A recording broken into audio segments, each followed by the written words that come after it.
Hello and welcome. I'm Adrian Atkinson. The journey begins where the story spins.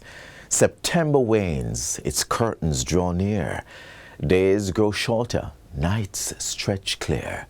Humidity lingers, the air grows deep. Rain falls heavier, a steady sweep. But I won't forecast the skies above. Today I guide with stories we love. Through pages rich, through voices strong, this Friday's Jamaica Magazine carries us along. Just a touch of poetry from me to you. We've now opened the pages of Jamaica Magazine, and it's time to head to the newsroom for the latest developments.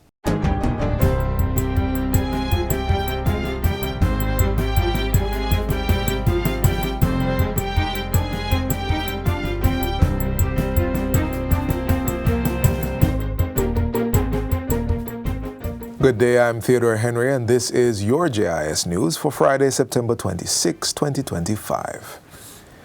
Prime Minister Dr. Andrew Holness is calling on the international community to step up its funding for and fight against climate change. Dr. Holness says climate change is the lived reality of Jamaica and other small island developing states. As he addressed the Climate Summit 2025 at the United Nations 80th General Assembly, UNGA 80 in New York, Wednesday, the Prime Minister said droughts, floods, hurricanes, and rising seas continue to impact Jamaica's development. Dr. Holness emphasized that over the last decade, Jamaica has strengthened its leadership in climate action. Targets outlined in the updated climate plan include more renewable energy, cleaner water systems, electric vehicles, lower emissions in key industries, and protecting our forests, mangroves, and seagrass.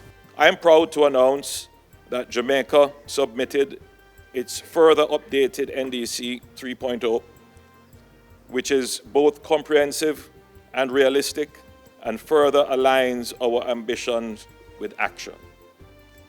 Jamaica's targets are anchored in existing policies and supported by political will. Prime Minister Holness said Jamaica aims to achieve emission reduction between 26% and 41.7% by 2035 when compared to 2012 levels. This, however, is dependent on the scale of international support the country receives. Jamaica is producing an implementation plan for NDC 3.0 that will provide a clear roadmap with sector-specific targets, stakeholder responsibilities, and costing to guide investment and partnership. This is not just a pledge. It is a practical, economy-wide strategy for a low-emission, climate-resilient future. Meanwhile, Dr. Holness reaffirmed Jamaica's commitments under the Paris Agreement and called on the international community to match ambition with action to secure a just and sustainable future for all. And while in New York, the Prime Minister unveiled his top priorities for the next 30 days since being returned as head of state for a third consecutive term. He says among them is to fully establish the government by appointing persons who will drive the administration's policy and direction. It will take some time because the government is not just the election of the Prime Minister and parliamentarians, but it's the establishment of the ministries and the assignment of the permanent secretaries, the establishment of the public boards and so forth. So we will take maybe another few days to get that established. It doesn't interrupt really the flow of government, but in terms of getting the direction and policy in place, you have to get the people in place. The Prime Minister says he is also focused on fulfilling low-lying commitments that have been made, which would immediately set the tone of delivery and performance. Dr. Holness was speaking during an interview with Irie Jam Radio in New York. Global rating agency Standard & Poor's (S&P) has upgraded Jamaica's long-term foreign and local currency sovereign credit to BB, up from BB-. In a release Thursday, the agency also raised the country's transfer and convertibility assessment to BB+ from BB. At the same time, S&P has affirmed a B rating for the country's short-term foreign and local currency sovereign credit. S&P says that Jamaica's outlook remains positive. Reacting to the news, Prime Minister Dr. Andrew Holness says the upgrade reflects Jamaica's sustained debt reduction, its decade of effective and predictable fiscal policy, and continued strengthening of our institutional framework. With this upgrade, Dr. Holness says Jamaica stands 2 notches below investment grade, which he's adamant will be achieved through continued discipline, unity, and focus. The Prime Minister adds that the positive outlook signals that further upgrades are possible as the government continues to lower the debt burden and accelerate economic growth. A stronger credit rating means Jamaica can borrow at lower costs, attract more investment, and redirect savings in debt service toward better roads, reliable water, affordable housing, quality schools and hospitals, and greater opportunities for Jamaicans. The global rating agency says it believes the government will remain committed to its legislatively enshrined debt-to-GDP ceiling of 60%. S&P says of the 141 sovereigns rated by the agency, Jamaica is the only country that has achieved an annual primary fiscal surplus above 3% of GDP for the past 10 years, while facing significant shocks like COVID-19 and major hurricanes. And finally, Chief Executive Officer of the Agro-Investment Corporation AIC, Vivian Scully, is calling on investors to take advantage of new opportunities in Jamaica's agriculture sector, describing it as a path to profitability, food security, and global trade.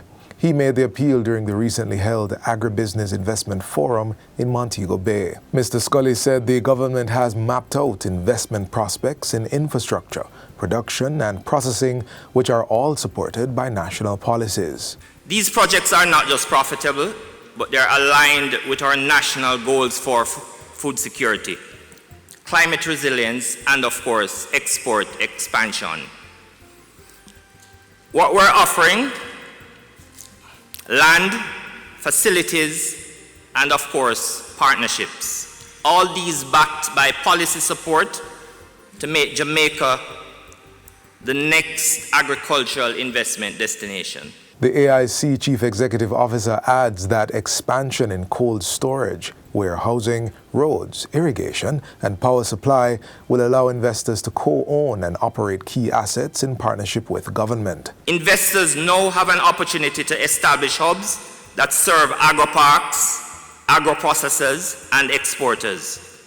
With Jamaica's location as the Caribbean logistics capital, we know we have one of the deepest harbors within the world. These facilities will link directly into global supply chain. Mr. Scully pointed to mechanization as the sector's next frontier, with equipment hubs operated by investors that can lease tractors, irrigation systems, and greenhouse solutions to farmers. A model, Mr. Scully says, has already been proven in Asia and Africa. Agribusiness Investment Forum was held under the theme Sustainable Agribusiness, Global Reach, Local Impact, and brought together local and international stakeholders to explore strategies for sustainable growth and innovation in Jamaica's agriculture. And that's it for JIS News today. I'm Theodore Henry. Thanks for watching.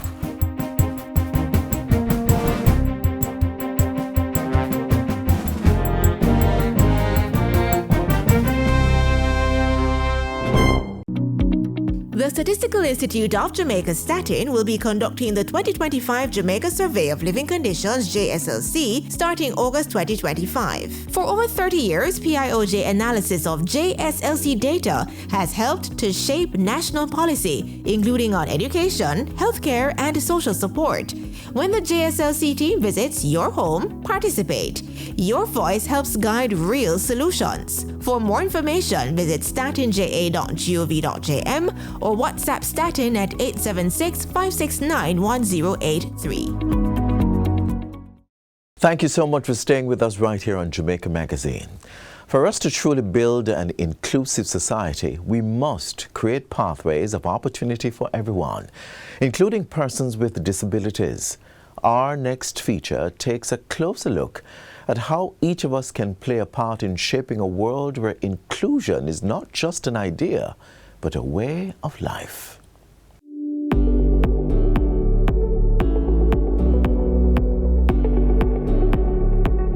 We want to encourage employers, we want to encourage schools, churches, communities to actively embrace and support individuals with disabilities, including those on the autism spectrum. It's a call to action for every single Jamaican to create a more inclusive society where all people, regardless of their ability, are valued, respected, and allowed to thrive. In order to achieve this, early intervention plays a vital role in assisting all children with disabilities to reach their full potential. We need to be the ones to foster a culture of empowerment. You cannot sit down and wait on anybody for it to happen. You've got to stand up and become an advocate celebrating abilities, not limitations. One of the most effective tools in this movement is the Early Stimulation Program, ESP, run by the Ministry of Labour and Social Security. It supports children from birth to 6 years old who have various types of developmental challenges. The work being done through the ESP is certainly invaluable, as it helps to lay the foundation for a lifetime of learning, growth, and inclusion. For our teachers and students from our teachers' colleges and other institutions, you also play a pivotal role in shaping the future of our children with varying special needs. But the need is growing, and the parents are still on the waiting list for support. So the Ministry of Labour and Social Security continues its work of expanding early intervention services to support children with special needs. Because as Jamaica becomes more economically stable, as we get the ability as government to take care of our own needs in Jamaica, we want, through this Ministry of Labour and Social Security, to be the teachers, the ones that create a society that is wise, that is bold, that is inclusive, and not just these buzzwords. We really need inclusivity, which means coming into the room and not sitting in the corner, not just being a statistic, but being included and involved and engaged and empowered and energized and active. And we can do it. To support that mission, the ministry is upgrading the Stimulation Plus Center in Kingston and generally ensuring that the early stimulation program is able to provide therapy and developmental support to more children. Home visits are also conducted by trained child development officers, and mobile services are to be launched in rural parishes. You have to give these children, give these persons an opportunity to be able to fulfill their potential. And potential requires an environment for it to be fulfilled. Creating an inclusive Jamaica is not the job of one person or even just the government. It takes all of us. We need your continued support for us to promote inclusive education through training and resource development, for us to encourage businesses to adopt autism-friendly hiring practices, for us to raise awareness and to break the stigmas surrounding autism and other developmental disabilities, and to support the families, support them, and to support the caregivers as well. By investing in early support and changing how we treat each other, we can make Jamaica a place where everyone has the opportunity to excel. Government is doing its part and wants all Jamaicans to lend their support and help create a spirit of inclusion. There is a space and a place for all of us, but we have to help to create that space.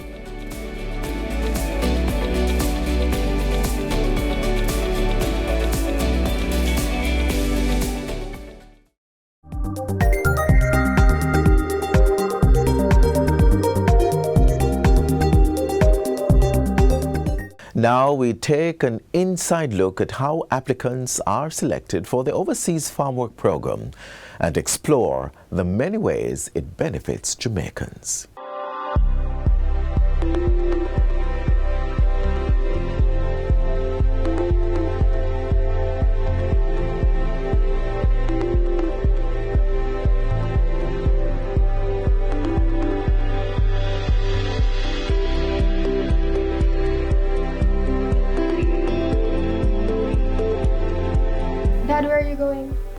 going to get a better life for us.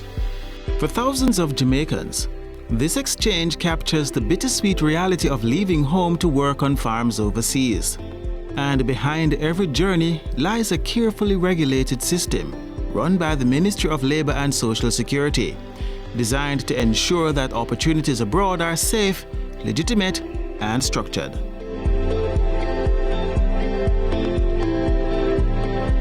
Through government-authorized programs, Jamaicans can access work in Canada and the United States of America, with streams in agriculture and hospitality. In the US, these fall under the H-2A program for agriculture and H-2B for hospitality jobs, providing structured pathways for those seeking to earn abroad while gaining experience and skills.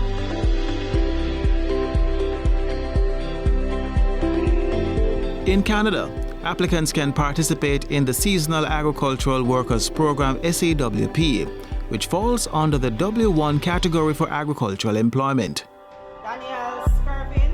So once those persons are identified, they go through a preliminary process of assessment to see if they are first eligible. And to be eligible, you have to meet certain criteria.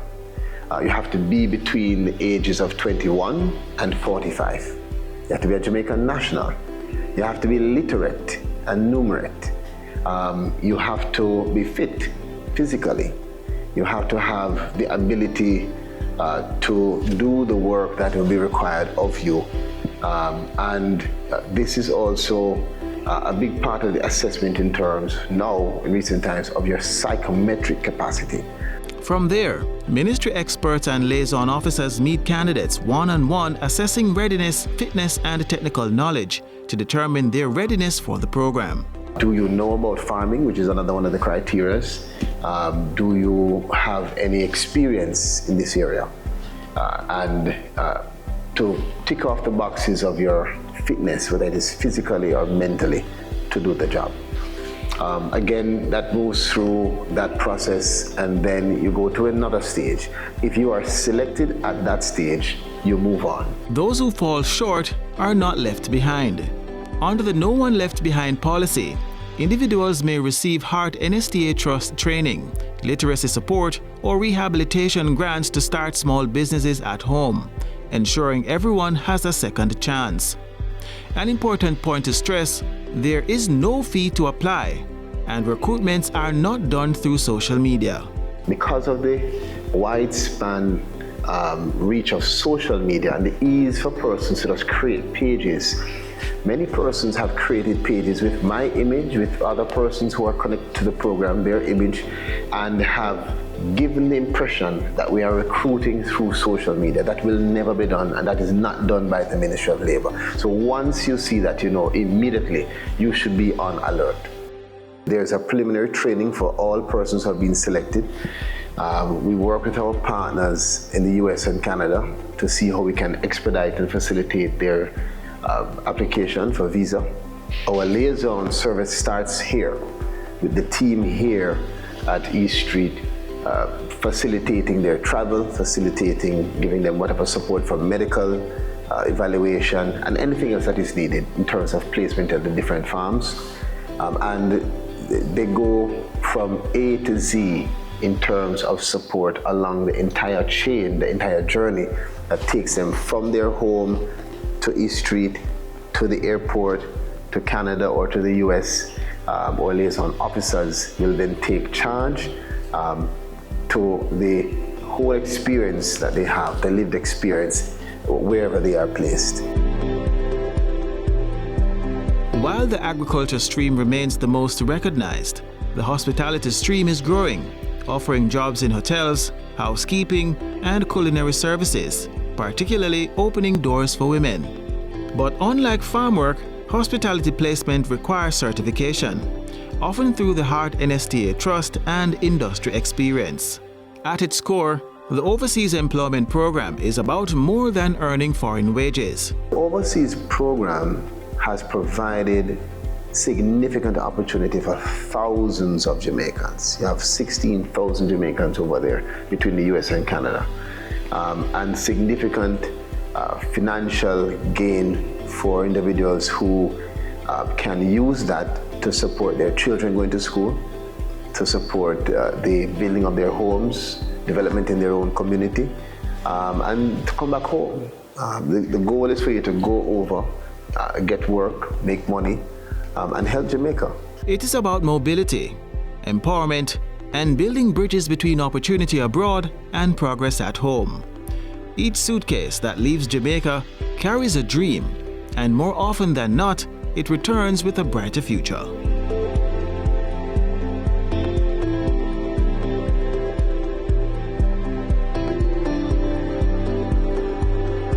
For more information, please contact the Ministry of Labour and Social Security at 876-676-5694. Email prunit@mlss.gov.jm or visit their website at www.mlss.gov.jm.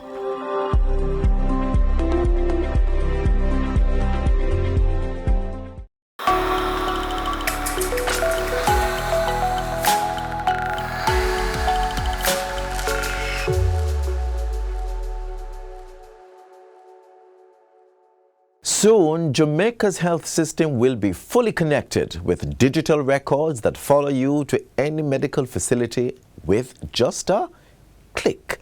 The future has already begun at the Maypen General Hospital with the launch of its new digital health record system. Let's take a look.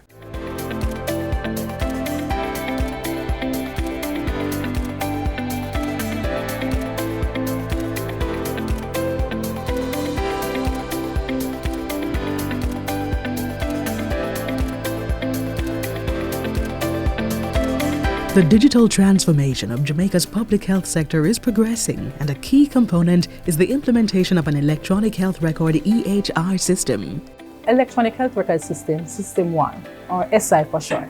When the patient comes for registration process, we would input the data on S1, and then this data will come around to wherever the doctor is or the nurse is. So they do not need to be waiting on health records to go and retrieve the paper record to bring to them. And if the patient comes with any investigation with the blood results, X-ray, any form of laboratory results or any external result, we would upload those at the time of registration. So when they come to the doctor and the nurse, the information is readily available. Doctors will be able to see diagnostic scans on their computers and tablets remotely. Right, and it also allows multiple persons to be retrieving the data simultaneously, or we can do data entry simultaneously. You can actually measure time from arrival to time of triage, and thereafter every interaction with every member of staff is actually timed. So it is good for tracking, whereas the previous system, if the doctor or the nurse never actually wrote the time that they were seeing, it doesn't get tracked as easily.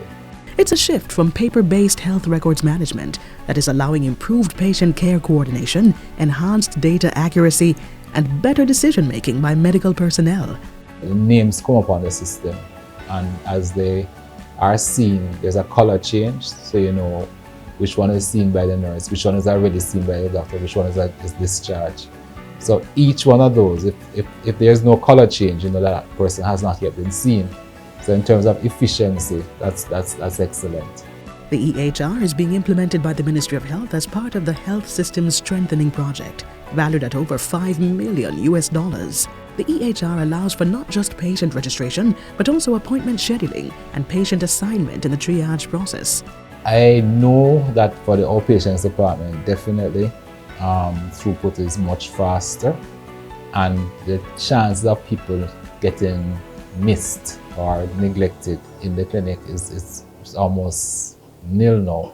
The system, which is intended to go island-wide, is being initially rolled out in 13 health facilities over an 18-month period. Maypen Hospital was the first to operationalize the electronic health record system.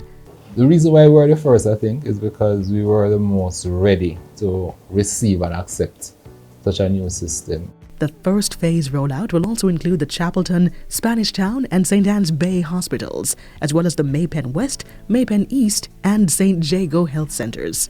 A patient arrived in the accident and emergency department, and wasn't able to give adequate information. This patient was just being treated next door by the St. Jacob Park Health Center, and we were able to pull up that information and to continue care. And so we are at a good place in public health. We are exciting, and I'm sure that the patient will get timely medical care.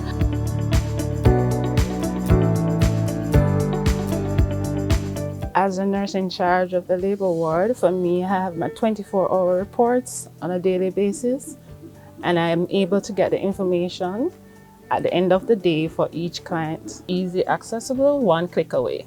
The island-wide rollout will network more than 2,000 computers and 400 plus medical-grade tablets that provide universal access to medical records. The electronic health record platform is based on the philosophy of one patient, one record, and is part of the plan for improving efficiency in access to medical services.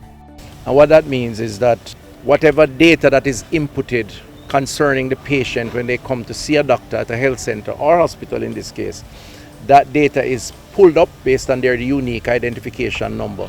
And you immediately know the history of the patient and therefore all the factors that may influence a treatment regime in a much quicker way. With EHR, there is no challenge with locating your health records, and so care is timely and on point.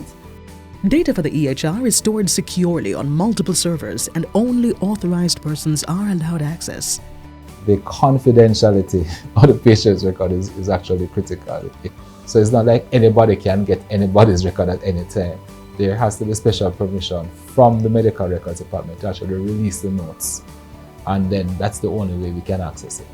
The system is expected to accrue significant savings of time and cost on tests that won't have to be repeated. The data generated will also assist in the formulation of better evidence-based policy making and program design by the government. Regarding the staff, if you ask any of them if they want to go back to the paper system, you get a resounding no. They do not want to go back to the paper system.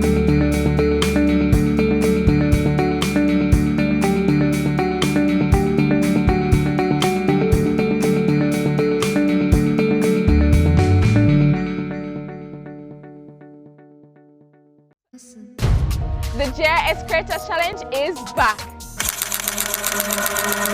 What's unique about my parish, Salt River, every Saturday morning? It's the heartbeat of Jamaica, one capital city. What do I like about Manchester? It's always so cool. What do you think about St. Thomas? What do you think about one Paul Bogle?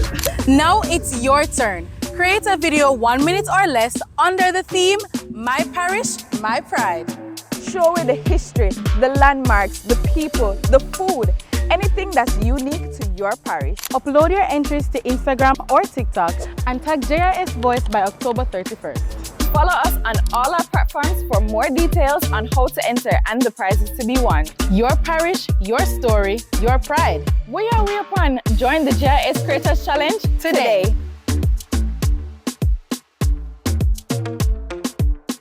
That's all for today's program. I hope that you've not only been informed, but also inspired. Be sure to join us again tomorrow for another exciting and insightful edition of Jamaica Magazine. If you missed any part of today's show, you can catch the full recap and explore more stories on our website at jis.gov.jm. Until next time, I'm Adrian Atkinson. Thank you so much for watching, and bye for now. This has been a production of the Jamaica Information Service, the voice of Jamaica.